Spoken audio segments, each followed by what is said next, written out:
ഓം ഗുരുർബ്രഹ്മ ഗുരുർവിഷ്ണു ഗുരുർദേവോ മഹേശ്വര ഗുരുസാക്ഷാൽ പരബ്രഹ്മ തസ്മൈ ശ്രീ ഗുരവേ നമഃ.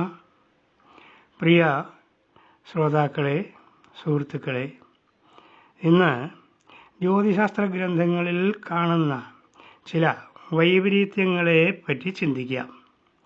വരാഹമിഹിരാചാര്യൻ്റെ ഹോരാശാസ്ത്രവും കൃഷ്ണാചാര്യരുടെ കൃഷ്ണീയ ശാസ്ത്രവും പഠിച്ചിട്ട് ഉള്ള ജ്യോതിഷ് പറയുന്നത് പൂർണ്ണമായും ഫലിക്കും എന്നാണ് പ്രശ്നമാർഗത്തിൽ പറയുന്നത്.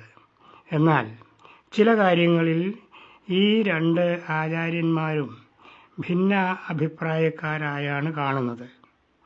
ഗ്രഹങ്ങളുടെ ശത്രുമിത്രാദി കാര്യങ്ങളിൽ കൃഷ്ണാചാര്യരുടെ അഭിപ്രായമല്ല വരാഹമിഹിരനുള്ളത്.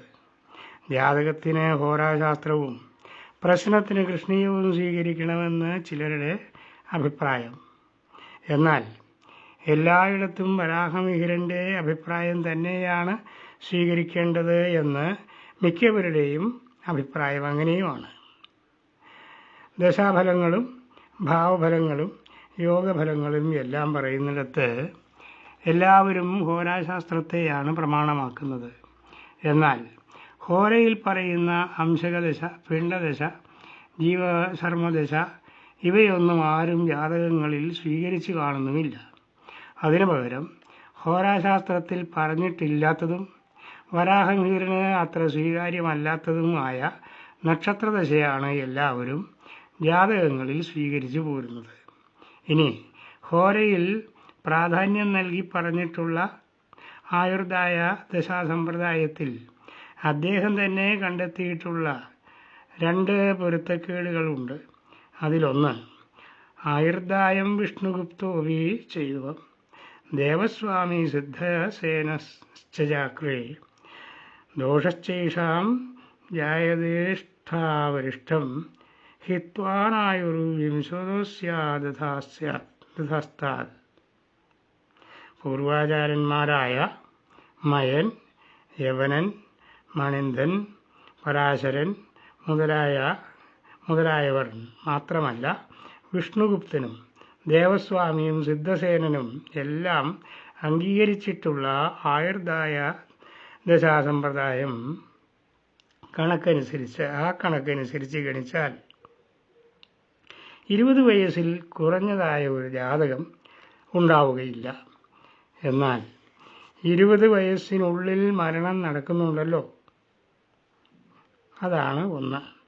ഇനി രണ്ടാമത് പറയുന്ന ദോഷം ഇതാണ്: യസ്മിൻ യോഗേ പൂർണ്ണമായു പ്രതിഷ്ഠം തസ്മിൻ പ്രോക്തം ചക്രവർത്തിത്വമന്യാത് പ്രത്യക്ഷോയം തേഷു ദോഷോപരോപി ജീവത്യായു പൂർണ്ണമർദ്ധം വിനാപി.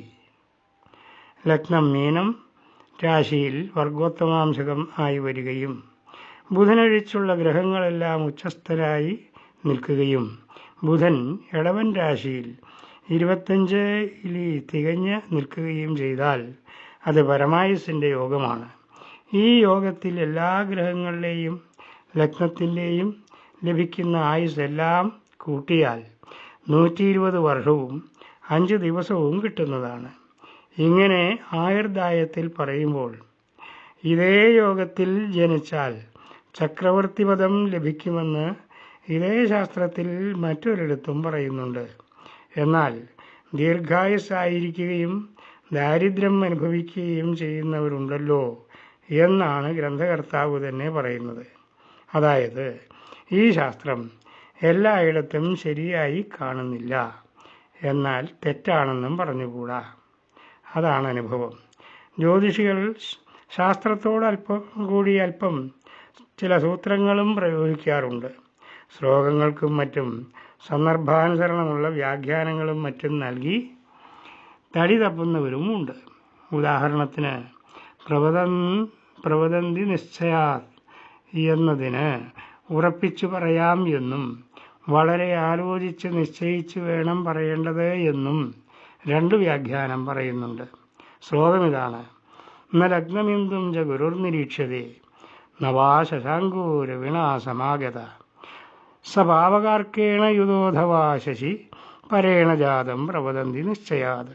അർത്ഥം: ജാതകത്തിൽ ലഗ്നത്തിനോ ചന്ദ്രനോ വ്യാഴത്തിൻ്റെ ദൃഷ്ടി ഇല്ലാതിരിക്കുകയും അല്ലെങ്കിൽ സൂര്യചന്ദ്രന്മാർ ഒന്നിച്ചു നിൽക്കാതിരിക്കുകയും, അഥവാ സൂര്യചന്ദ്രന്മാരുടെ യോഗമുണ്ടെങ്കിലും അവരോടൊപ്പം മറ്റൊരു പാപഗ്രഹത്തിൻ്റെ യോഗം ഉണ്ടായിരിക്കുകയും ഇങ്ങനെ വന്നാൽ ഇത് പരേണജാതമാണ്. ഈ ലക്ഷണമുള്ളപ്പോൾ ജനിച്ച കുട്ടി മാതാവിൻ്റെ ഭർത്താവിൽ നിന്ന് ജനിക്കപ്പെട്ടതല്ല എന്ന് നിശ്ചയമായും പറയാം എന്നാണ് അർത്ഥം. ജ്യോതിഷന്മാർ പറയുന്നത്, ഈ ലക്ഷണം പറയുമ്പോൾ പരിസരവും സമയവും മറ്റും നിരീക്ഷിച്ച് തീരുമാനിച്ച് നിശ്ചയിച്ച് വേണം പറയാൻ എന്നാണ്. എല്ലാ കാര്യവും അങ്ങനെ തന്നെയാണ്. ഓരോ ഗ്രഹത്തിൻ്റെയും അവസ്ഥയെ അത്യന്തം സൂക്ഷ്മതയോടെ നിരീക്ഷിച്ചറിഞ്ഞുകൊണ്ട് ഫലം പറയുന്നവർക്കും ചിലപ്പോൾ പറ്റാറുള്ളതായാണ് കാണുന്നത്. ജാതകഗണിതം അങ്ങനെയാണ്. അതിനാൽ ജാതകത്തിൽ പറയുന്നതെല്ലാം അതേപോലെ ആയിരിക്കും എന്ന് ആരും വിചാരിക്കേണ്ടതില്ല. നമസ്കാരം.